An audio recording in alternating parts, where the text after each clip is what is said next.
All right, good morning, everybody. It's 10 a.m. It's Monday morning. I'm Jeremy Brunansky. This is Brunansky's Vlog live on YouTube.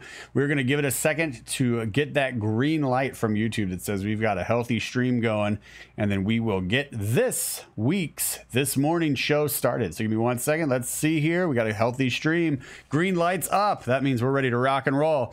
So let's go ahead and give everybody a second to hop in, and then we will be right back to start this week's brand new episode of Brunansky's Vlog. So stay tuned.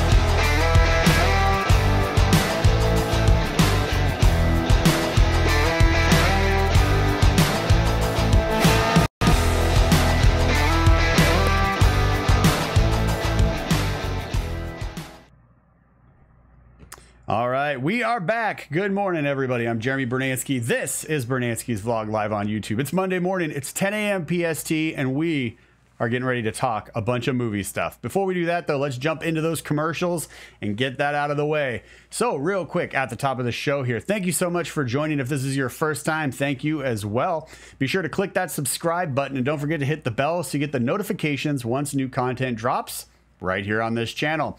We do movie reviews, movie news, and a little bit more throughout the week. So you're going to want to make sure you stay tuned. And again, hit that bell so you get notified once the new content drops. Also, be sure you're following us on Twitter at Brunansky's Vlog. And finally, you're going to want to follow us on the Stardust app. Now, you're going to want to download that from the App Store. Stardust app is where I do all of the movie trailer reviews. So when you go to the movies or if you watch them online, if you've ever thought, I wonder what Jeremy thought about that movie trailer, my reviews are right there. Closing in on almost 200 trailer reviews on the channel. So go ahead and head over to the Stardust app on the App Store, download it, log in, and then find us at Brunansky's Vlog. So that's where we are there. YouTube, Twitter, and Stardust. So make sure you're following along. And also, let's just get right into this week's show here because we've got a lot to talk about. We've got a couple news stories, not very many this week because we also are going to look at some films that came out so far this year, right? This is the end of June already. The year's half over. It's craziness. We're getting ready to move into July. 4th of July is coming up. We got a lot of good movies coming out in July that we're going to be looking at as we go through this show. And then we're going to take a look today at the movies that came out already that I have enjoyed. I'm going to give you guys 10 films that came out already in the first half of the year that I thoroughly enjoyed and think you guys should check out. If you've already checked them out, leave your comments in the comments below as to your thoughts about those films. And then I'm going to give you 2 films that I thought really underperformed from where I thought they were going to be. I'm not going to say they were stinkers by any means. I'm not going to poo-poo on them, but I am going to give you 2 films where I walked into the theater like pumped and psyched, and then I walked out of the theater and I was just like, well, that happened. So stay tuned later in the show. We're going to be getting into that. Also, 2 movie reviews today. I got out to the theater to see Jurassic World Fallen Kingdom and The Incredibles 2. Now, Incredibles 2, if you follow CinemaScore online like I do, got an A+. I would give it a spoiler alert. I would give it an A++. So my thoughts pretty much fall in line with a lot of people's, I'm assuming. But Jurassic World Fallen Kingdom got an A- from CinemaScore. So everybody who got out to see that movie, when they walked out of the theater and they were polled, they really liked the movie. I think I saw a different version of the film. So if you really enjoyed Jurassic World Fallen Kingdom, you're going to want to stick around to hear my thoughts that might, challenge the film that you really enjoyed. So stay tuned for my review on that one. So again, that's going to be later in the show. But right now, let's go ahead and jump into the movie news because we got 1 or 2 topics we're going to look at. And then also we're going to take a look at the weekend box office. I just told you what I saw. Now let's take a look at what you guys saw happening at the movies this weekend. So here we go.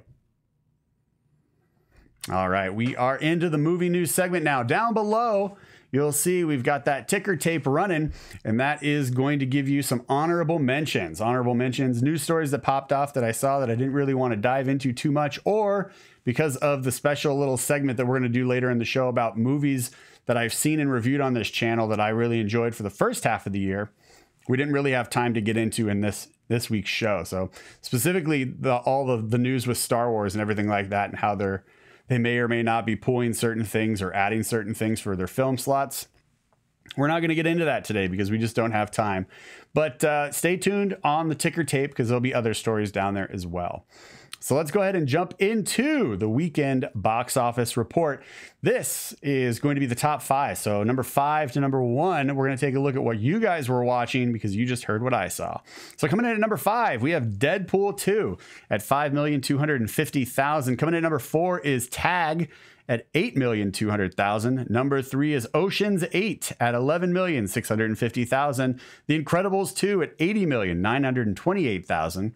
And Jurassic World Fallen Kingdom at $150,001,000. So big weekend for The Incredibles 2 and Jurassic World Fallen Kingdom. The Incredibles 2 had a drop of about 55%, which is pretty normal. I'm surprised though. The Incredibles 2, as you're going to hear later in the show, I really liked. I thought it was very well done. A sequel that took 14 years to make. I think the 14 years, you could watch these movies back to back right now, and I don't think you're going to notice too much. Now, I know some people may say it's easier to do that with animation, right? Because, you know, while people change, you don't really change in animation because you're drawing it, right? The Simpsons has been going on for how long, and they all look the same. But like voices change and stuff like that. So you don't have as much continuity issues that you need to really focus on with animation versus like, you know, people getting older and having to do all the makeup to make them look younger and stuff like that. But as far as the movie itself goes, I really liked it. And now that it's summer and, you know, kids are out of school and families can go to the movies together, I just assumed that Incredibles 2 would have a much higher second week. But I'm still glad that it's making big bucks like it is, because it is a really, really good movie. And it's definitely a worthy sequel and a worthy follow-up to The Incredibles. So great job to Pixar and team on The Incredibles 2. Jurassic World Fallen Kingdom, not surprised it made big bucks. Opening weekend, big star power in this film. Everybody likes dinosaurs. Even when the dinosaur movies aren't good, we're still going out to see them. So not really surprised at all. Chris Pratt, Bryce Dallas Howard, Jeff Goldblum, you know, these are big names, and these are going to put butts in the seats, as we just saw this weekend, right? $150 million. That's big bucks.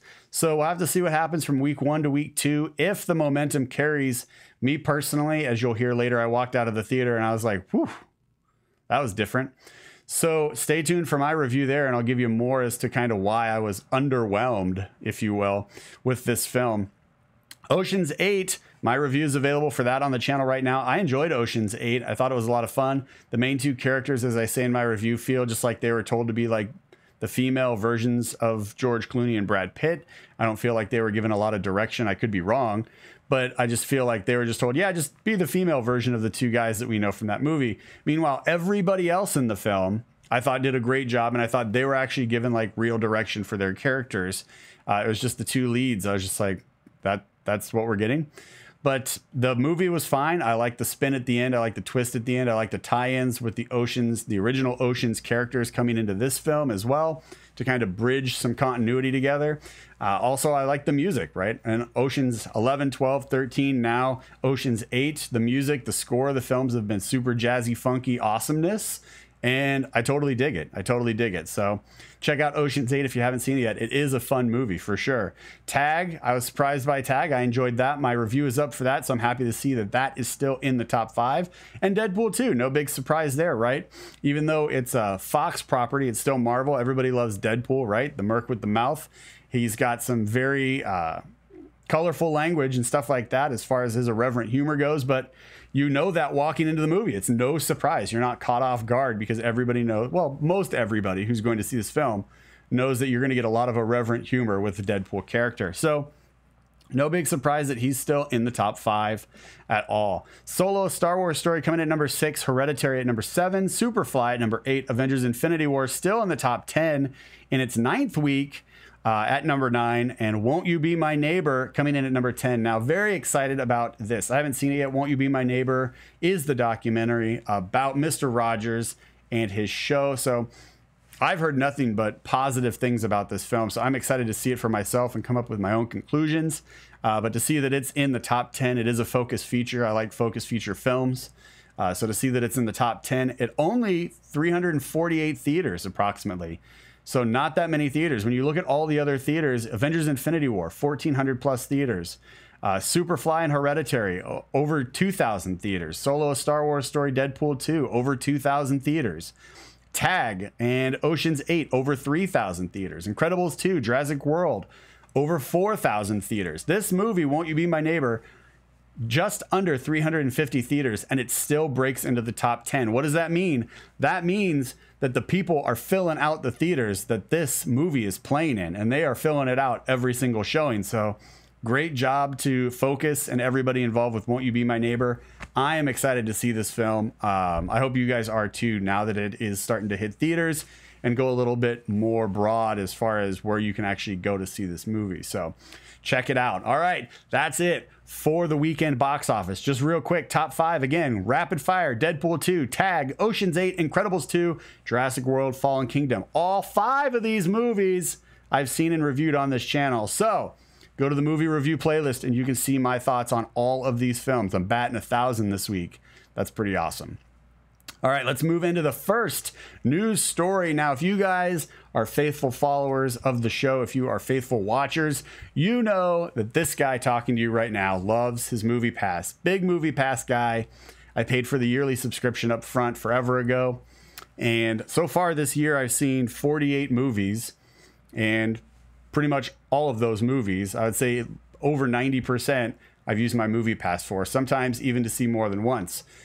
Love my Movie Pass. So Movie Pass has been making the news. Now, if you aren't familiar with Movie Pass, it's a monthly subscription service that allows you to go see one movie a week or one movie a day every day. So possibly up to 365 movies a year, right?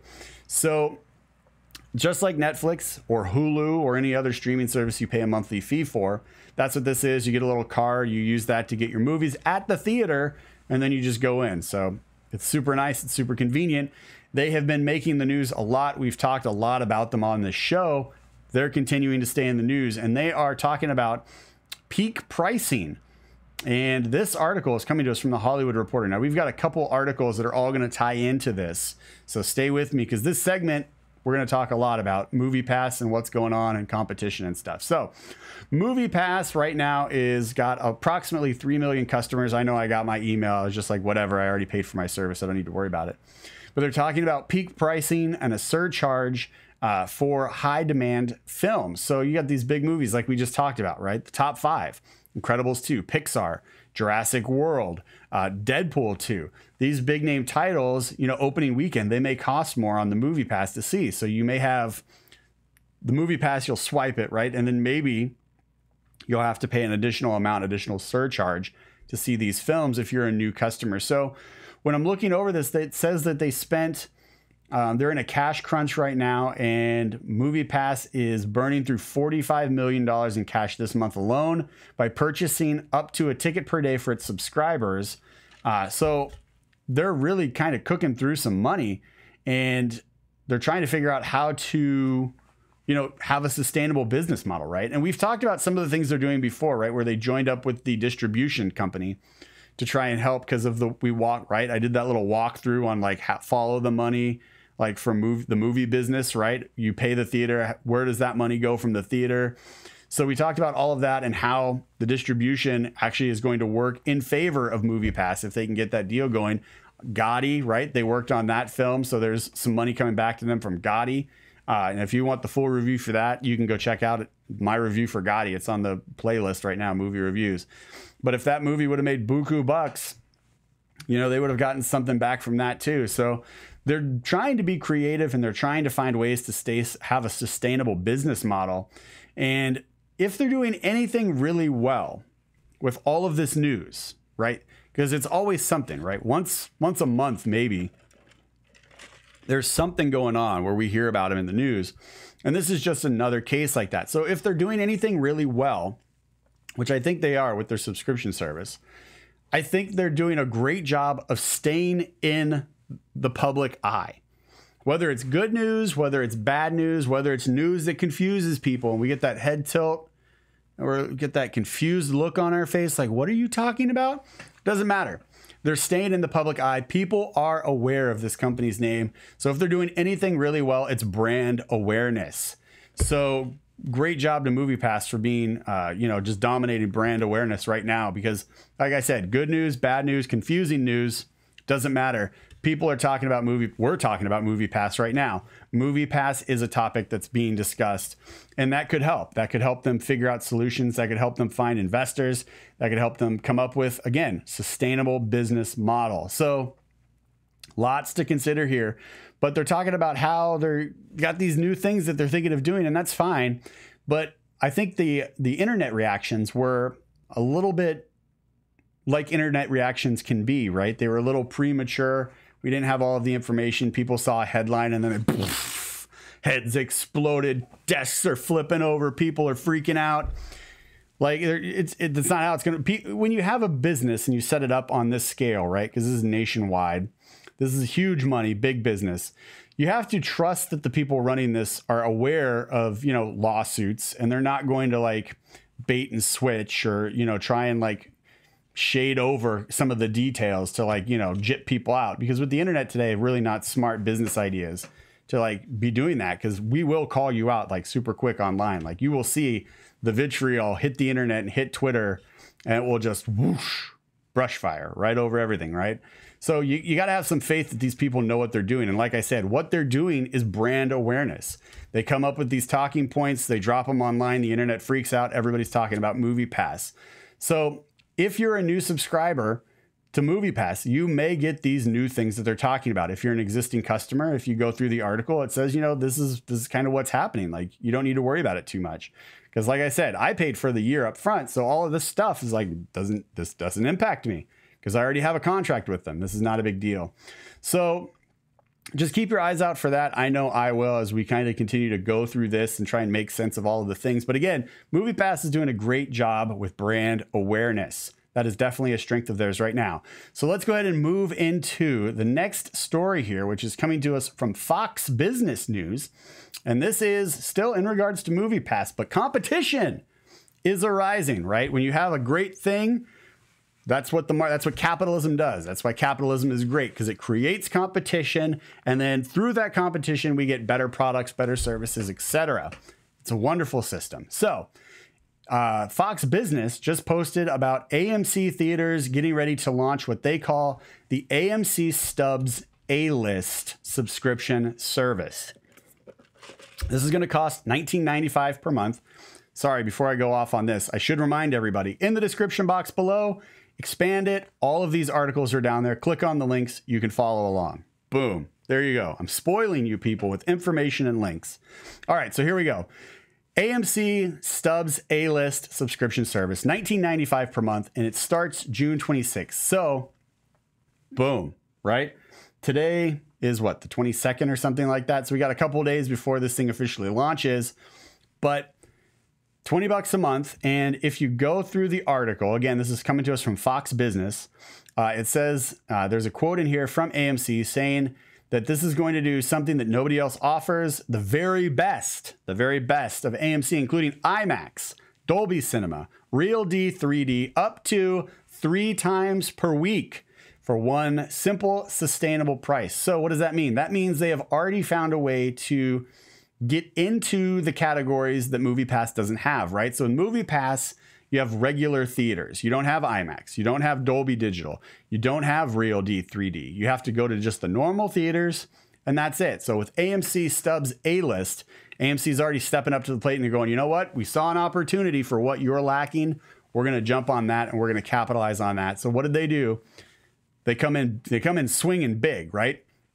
So you don't get to see one movie a day. You get to see 3 movies a week, which is still a lot, for $20. So if you go to an evening showing for $12 to $15, depending upon where you live, 3 movies in 1 week, you've already made up the difference for that month, right? So that's $36 for 3 movies in 1 weekend versus $20 a month. Boom. Brilliant math. It's wonderful. Check it out. So right here, you can see that they've already stepped up to the plate in a big way with IMAX, because those are more expensive tickets. Real D 3D, more expensive tickets.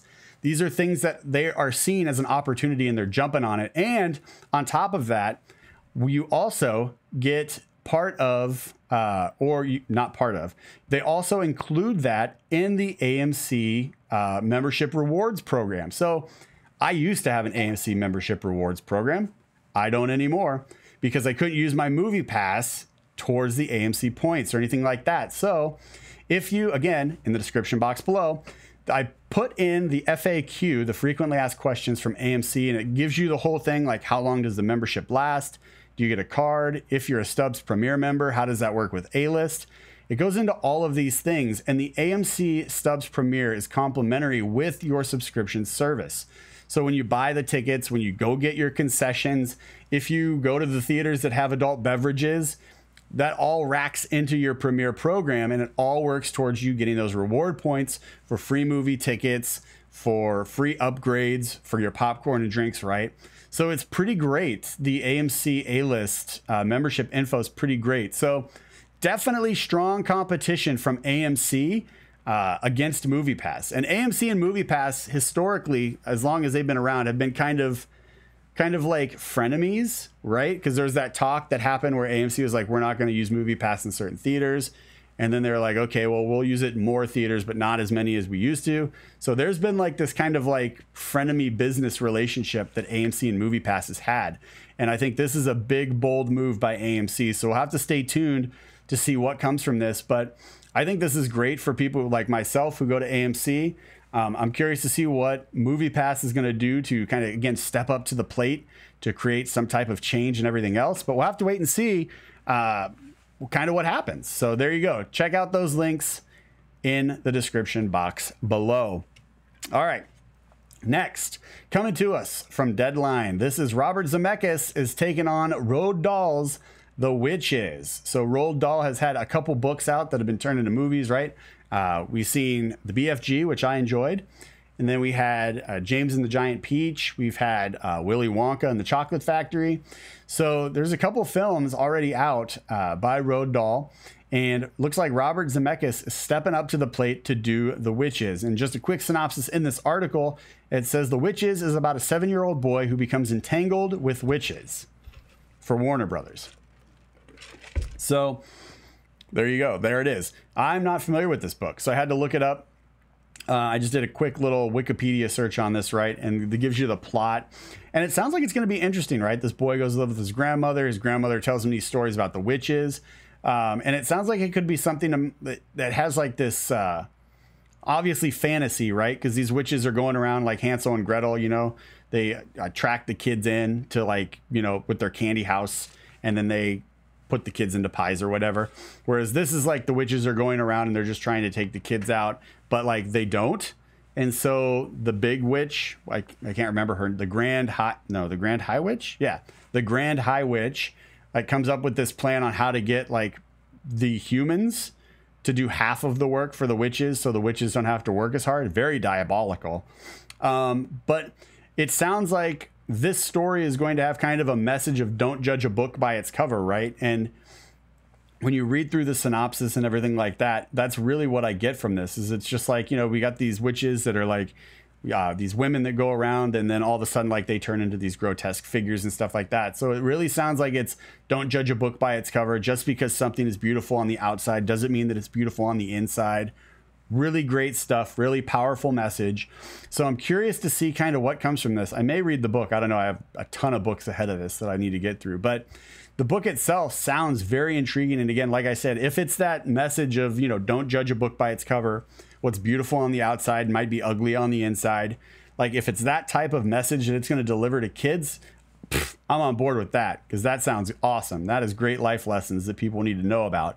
So I am pretty excited to see kind of what comes from this, being unfamiliar with it. And Robert Zemeckis, he does great work, obviously, right? He's been around for a long time. We're all well aware of his movies. So very excited to see what he brings to this story. Guillermo del Toro was attached at one time, and then he stepped away from the directing chair. So Robert Zemeckis picked it up.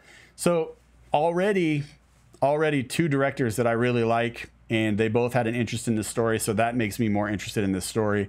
So I am looking forward to seeing what comes from The Witches. and that is going to be directed by Robert Zemeckis. So very cool stuff. That is it for the news this week. We're getting ready to move into movie reviews right now. Then after that, we are going to talk about my films so far this year, half the year, 6 months. My films that just top 10 that I was like, yes. And then 2 films that were just disappointments and underwhelming.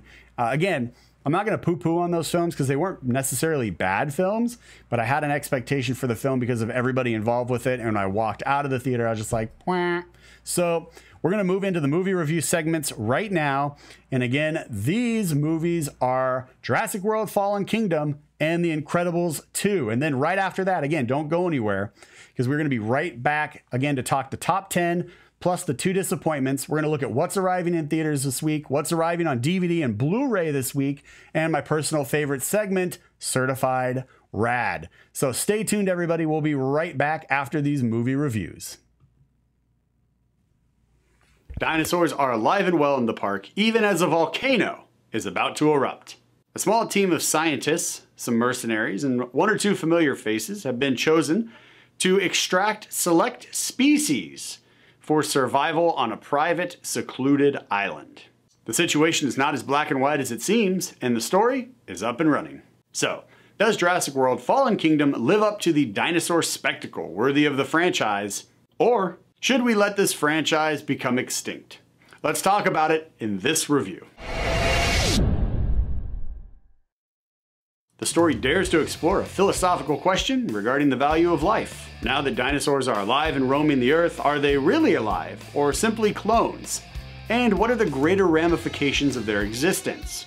This is pretty deep stuff. Unfortunately though, we don't get a deep dive into this topic. What we get is a surface level look at what otherwise could have been something wonderfully profound. Then it steps up to the plate again to take another look at life as something precious on its own merits, and not something that should be sold or weaponized. But again, no deep dive, surface level, barely noticeable, but still in the story. Speaking of the story, this one continues to explore the concept of man creating something, it going wrong, man trying again but slightly different this time, and then that also going wrong. And this, I believe, is the theme of the franchise.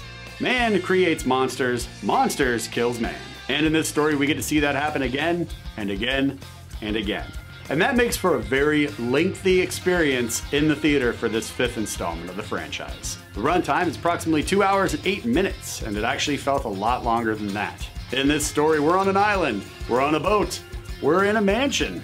Yep, but don't worry, the mansion's not the weird part. We'll get to that here in one moment. There were a few weird choices made in this movie for sure.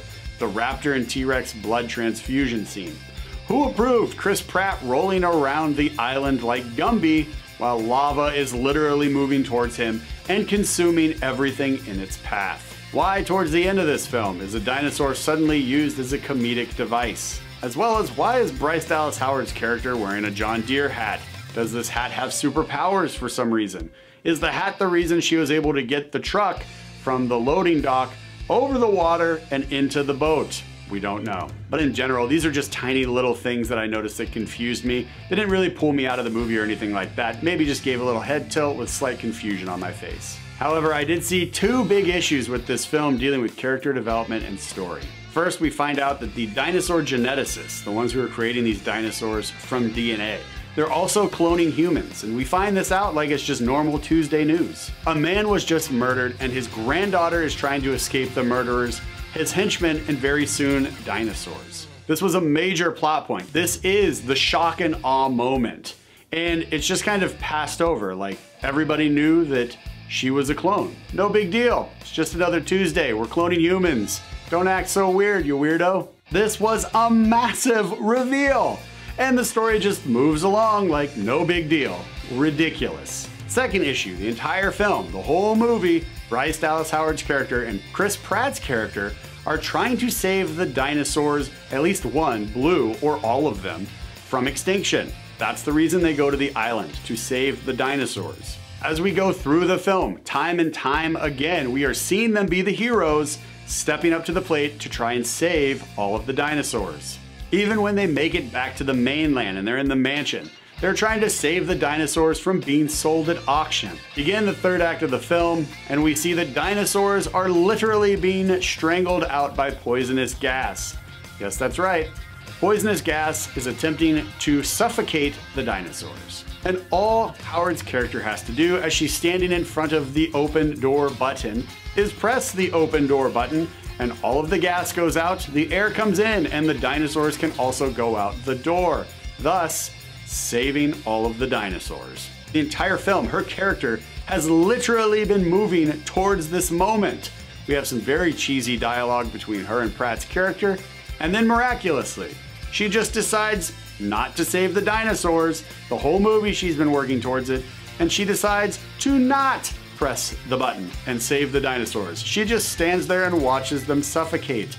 What? Thank God for that Tuesday clone child being able to press the button, opening the doors, letting the gas out, letting the oxygen in, letting the dinosaurs go free, because at least this way we can get another movie out of the deal. Jurassic World Fallen Kingdom is playing at your local movie theater right now, and I'm actually not going to recommend a big screen viewing of this film, but definitely check it out once it's available on Redbox or your preferred streaming service. I won't say that this is the worst film in the franchise, but it's certainly not as good as the last one. Despite all my criticisms of the movie, this film still does a really good job showcasing the dinosaurs being terrifying creatures that can hunt and kill humans, even in a mansion. So if that's what you really want to see on the big screen and that's what you're going to see this film for, you will not be disappointed. I, however, was. This film felt forever long, and there was so much wasted screen time on close-ups of dinosaurs' feet, and I did have some pacing issues.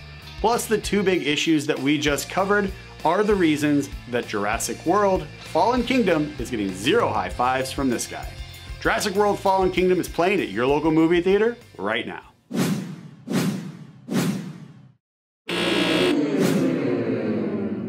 It's taken 14 years for the sequel to arrive, which takes place immediately after the first film. That's right, over a decade to pick up right where we left off. To say my expectations were high might be a bit of an understatement, as I have been waiting patiently for so long now to see this family who's trying to figure it all out get back together on the big screen. So, does The Incredibles 2 deliver on the fun and magic of the first film, or is this just another Fantastic Four reboot that we did not ask for? Let's talk about it in this review.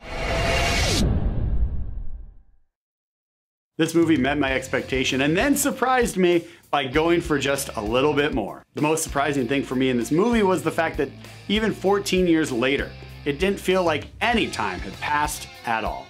Which one could argue is a lot easier to do. It's a much simpler task when dealing with animated films. However, the world, the costumes, the voices, how they interact with each other, it all felt right in line with the first film. Even watching them interact with Rick was a nice touch to continue to build on the continuity between films, and I really appreciated that. As far as their powers go, we didn't really get a whole lot of development on their powers from the first film. We do get to see a lot from baby Jack Jack as well as Violet. For the most part, we get to see Violet using her powers as defense, creating shields. But in this film, we actually get to see her throw a couple bolts of energy as an attack instead of just defense. Baby Jack Jack was the standout character, the most revealing as far as powers go, as we get to see him shoot lasers from his eyes, replicate himself, grow to enormous size, turn into a walking fire baby, as well as a demon baby, and to top it all off, he's able to teleport between dimensions. That's right, we find out there are other dimensions now in this universe, which means there could be a Bizarro Incredibles family somewhere out there, because we now have established that other dimensions exist, and baby Jack Jack can walk through them. Continuing with baby Jack Jack, the entire scene he has with the raccoon was probably my favorite in the entire movie. This could have easily been just a short that they did before another film. I'm glad it wasn't. I'm glad it was part of this movie. The exploration of his powers during that fight with the raccoon was absolutely priceless. Plus, we get to meet a bunch of new characters who, for better or for worse, really added something to the story. Their abilities and their unique powers really added a nice level of complexity to showcase the abilities of the Incredible family and how they have to work together to save themselves and save the city with minimal property damage and personal injuries. I did have some concerns though going into this film, because the trailers led me to believe that the story might be a rehashing of the first film, where we see Mr. Incredible having to be a normal guy and do normal guy things. And that's kind of true for this story, except he's not just a normal guy waiting to be called to be the hero. In this film, he's just your stay-at-home dad temporarily. He's a hero, he's a dad, he's a super dad. And because of this, it opened up a lot for dialogue at the house, and the dialogue between him and his kids was priceless. Found myself laughing out loud many, many times throughout this film. I just really appreciate all of the heart that goes into these characters. And the second film continued to build on exploring the concepts of societal norms. In the first film, if you recall, we explored the idea of what it means to be special, and how if everybody is special, then nobody is special. Here in this second film, we dive into a little deeper, maybe even a little darker territory as far as societal norms go, dealing with superheroes, reality TV, and modern society's fascination with them. Now, this is all done from the viewpoint of the villain, so depending upon how you view modern society, you may be either in line with this thought process, or it might be a little dark and grim. I'll let you decide. Then, comment below and let us know. Incredibles 2 is playing at your local movie theater right now, and I am most definitely recommending that once this is done, you get off the couch, out of your cubicle, off the chair, away from your beanbag, maybe even out of your hammock, and you get to the theater to enjoy this film on the big screen. There's so many fun moments and surprises in this film. I thought I knew who the villain was. Then as we're going through the story, I just adjusted slightly who I thought the villain was. And by the end, by the reveal, I was still surprised at who the actual villain turns out to be. The Incredibles and Frozone are back, and it is exactly what I wanted to see on the big screen over a decade later. Plus, Edna's back, and Edna's amazing. This film most definitely met my high expectations, and then it went just a little bit further. So there you have it, The Incredibles and Incredibles 2. Two stories, one family, and some great comedic and heartfelt moments that keep us entertained and keep me entertained from beginning to end. Plus, this review wouldn't be complete if I didn't at least mention the score, because the music in this film fits this world perfectly, and it also works with all of the new characters we get to meet. It's all just brilliantly done. And because of all of these reasons, and a few that you'll find out for yourself when you see this movie, The Incredibles 2 is getting all the high fives. That's right, The Incredibles 2 is playing at your local movie theater right now. Get off your couch, get out of your house, stop this review, go see the movie.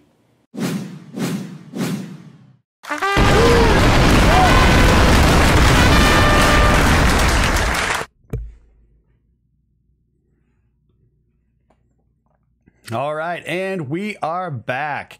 There it is, Jurassic World Fallen Kingdom and The Incredibles 2. Those are my thoughts. If you agree, if you disagree, what were your thoughts after seeing those films? Let us know in the comments below. Now, before we jump into the usual, which is what's happening in theaters this weekend, what's happening on DVD and Blu-ray for your home theater this week, and my personal favorite, Certified Rad, we're going to take a minute, we're going to press pause, we're going to hit timeout, and we are going to look at 6 months worth of films that have come out so far this year that I've had the opportunity to review. What were the highs? What were the lows? And I'm going to let you know right now. So far this year, I have reviewed on this channel 48 movies in theaters. That's not including the DVD releases or anything like that. That is just theatrical releases, 48 in 6 months, averaging out to about 2 movies per week, which is pretty good. So out of all of these movies I've seen, the first movie this year for this channel was All the Money in the World. And the last movie in this first 6 months on this channel was, as you just heard, The Incredibles 2. So pretty big range there from All the Money in the World up to Incredibles 2. So let's take a look at the 2 films that came out in the first 6 months, first half of the year, that when I walked into the theater, I was like, okay, let's do this. I'm pumped.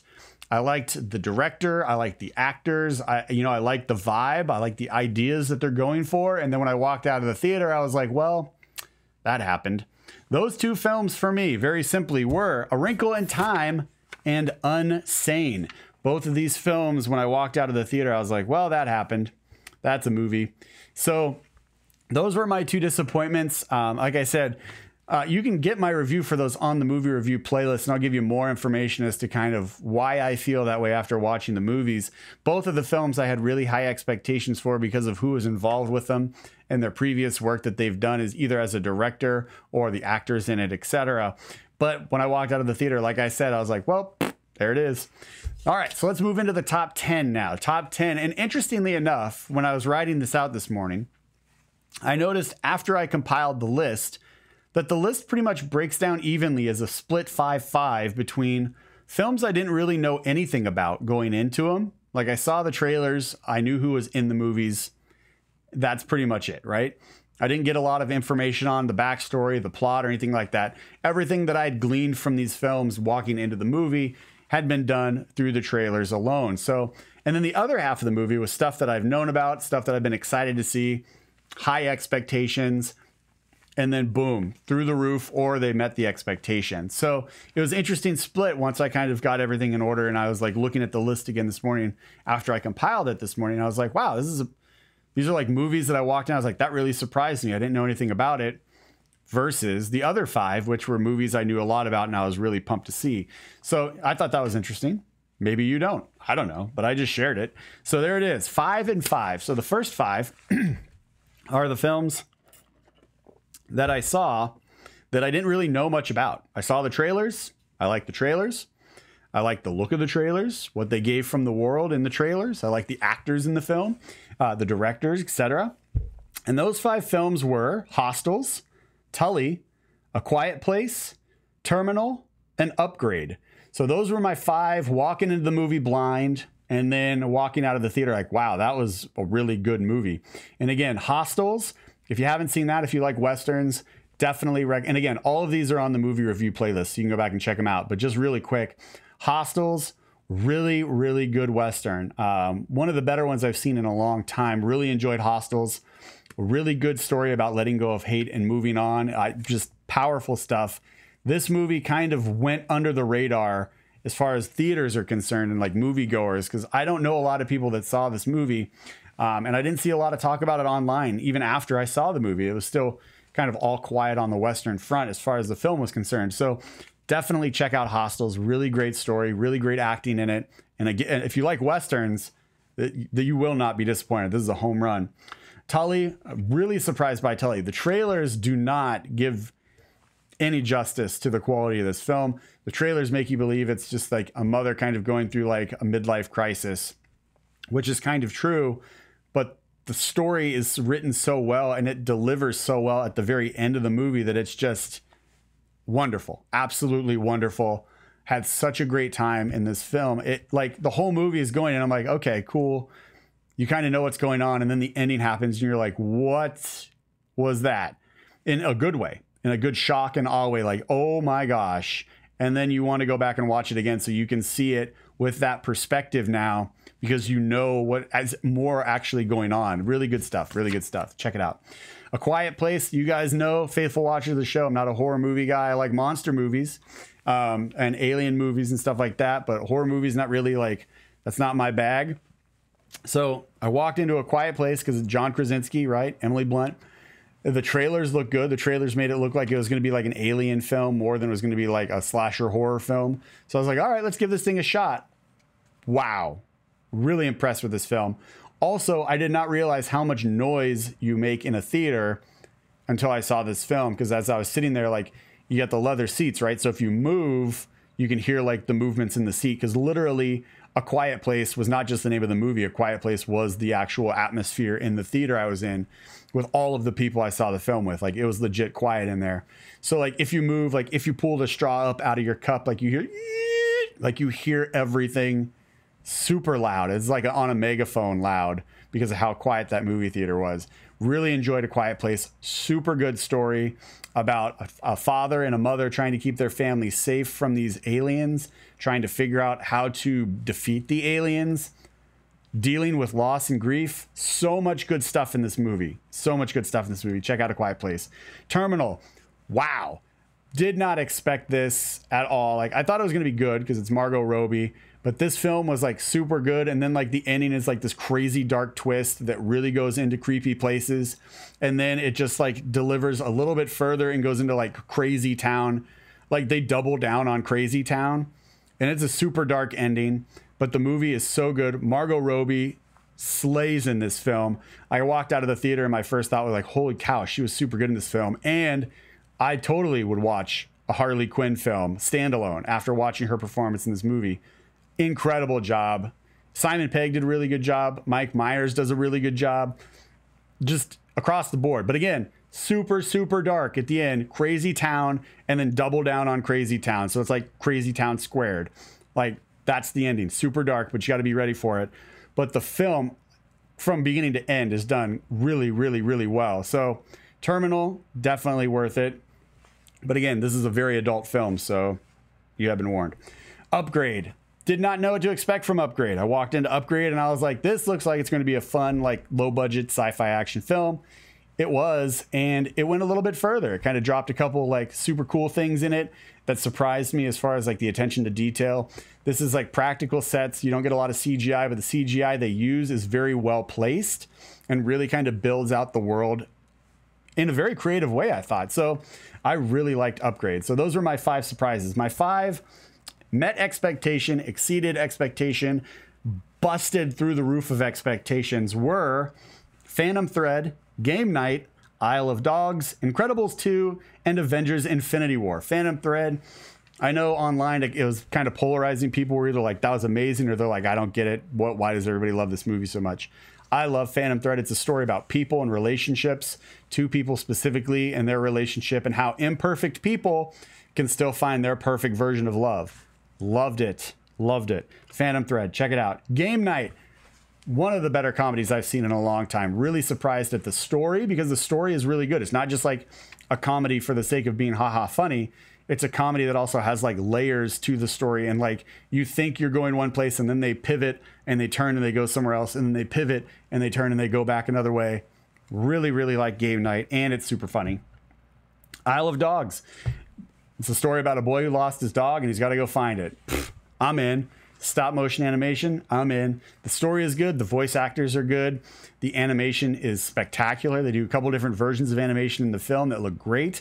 And if you go to movies and you don't just watch the movies for the sake of the story, but you also like cinematography and stuff like that, they do a really great job with colors and like lighting the foreground and the background really well to add just complex layers and depth to the story visually that I thought paid off wonderfully on the big screen. So check out Isle of Dogs. Incredibles 2. You just heard my review for that. Check it out. And then Avengers Infinity War. I mean, come on. 10 years of storytelling culminating on the big screen for this film. I had super high expectations. I was very happy with it. Loved the twist at the end. Fantastic stuff. Cannot recommend it enough. If you haven't seen it, I don't know what's wrong with you, because the whole world has seen it except for you.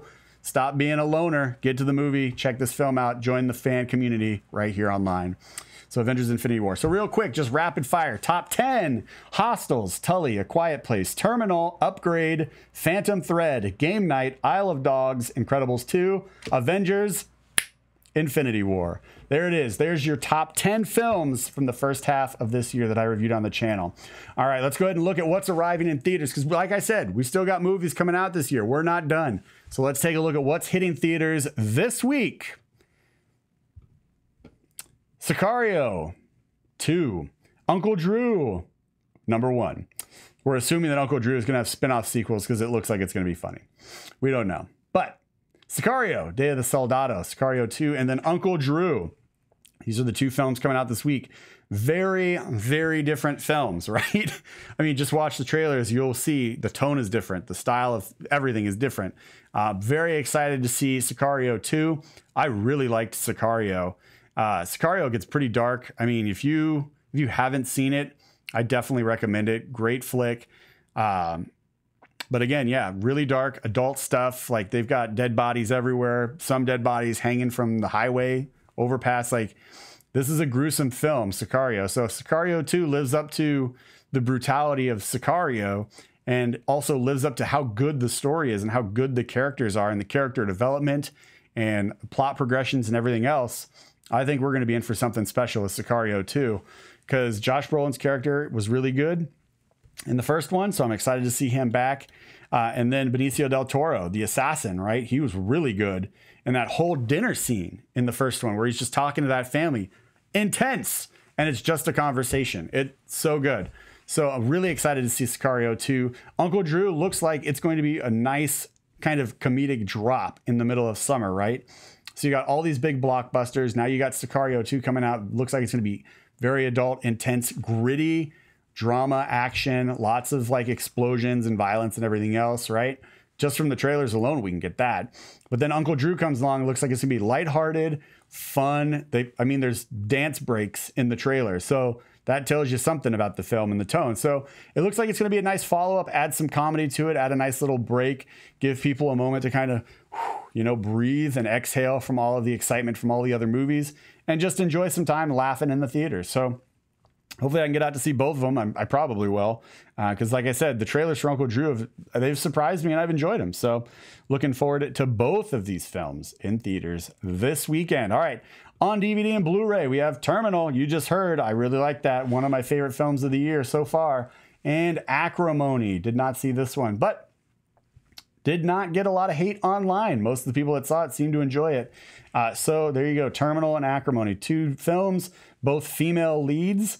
Both women on a mission films, in one way or another, women on a mission. So maybe check both of these out. I'm assuming that Acrimony is more adult. So, keep that in mind, but Terminal is definitely very adult, very adult. So, there you go. Terminal and Acrimony. Those are the 2 movies coming out this week. Again, for the full review of Terminal, go to the movie review playlist.